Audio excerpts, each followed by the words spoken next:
तलौद कस्बे में चल रहे ओवरब्रिज के काम से इन दिनों बारिश का पानी बढ़ने से वाहन चालकों और स्थानीय लोगों को परेशानी हो रही है। तलौद मार्केट ट्रेड एसोसिएशन, किराना ट्रेड एसोसिएशन, क्लॉथ महाजन एसोसिएशन ने मामला बताया कि जो किसान बाहर से तलौद मार्केट यार्ड में माल लेकर आते हैं, टावर मार्केट यार्ड, मेन बाजार, अस्पताल, स्कूल और पशु अस्पताल से जाने के लिए ढाणी तक कठिनाई का सामना करना पड़ता है। तलौद नगर में फाटक मुक्त अभियान के तहत रेलवे और ब्रिज के काम से लंबे समय से पहाड़ी पर चढ़े स्थानीय लोग परेशान है। टावर आसपास मार्केट में एंट्री करी बहार निकलવું હોય તે કોઈ જાતનું કોઈ હોમગાર્ડ નહીં, પોલીસ નહીં, કશું નહીં। સવારે 9 વાગ્યાથી સાંજે 7 વાગ્યા સુધી સાધનો તમારી ઈચ્છા મુજબ કાઢવાના એમ, જે જગ્યાએ બોલે જે જગ્યાએથી નીકળવું હોય નીકળે એમ।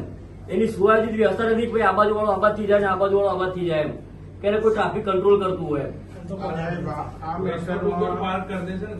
આ મેટરમાં 1 વર્ષ પહેલા અમે કલેક્ટર શ્રી દવે સાહેબને જ રજૂઆત કરી હતી અને એમની રજૂઆતને આધીન અડધો રોડ સર્વિસ રોડ બન્યો, જે ગઈ સાલ બન્યો, માર્કેટ યાર્ડ સુધી બન્યો, આગળ ક્યાંય બન્યું નહીં। એ રોડ પણ અત્યારે તૂટી ગયો ખાડા સાથે। ને અત્યારે એવી વસ્તુ છે કે પેલી બાજુ બસ ત્યાં જવું મુશ્કેલ નહીં સાહેબ।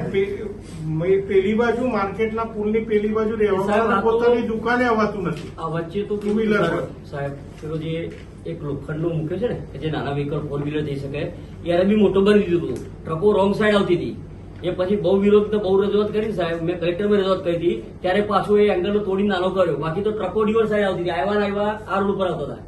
એ 10 દિવસ એ ચાલ્યું સાહેબ। જે વખતે તમારો મેસેજ 1.5 કલાકમાં કલેક્ટર સાહેબ સુધી પહોંચી ગયો। ચાલતો માણસ જઈ શકતો નથી એવી હાલત છે। ચાલતો કોઈ બીમાર હોય, કોઈ માલ વેચવા બધાની દશા શું થાય?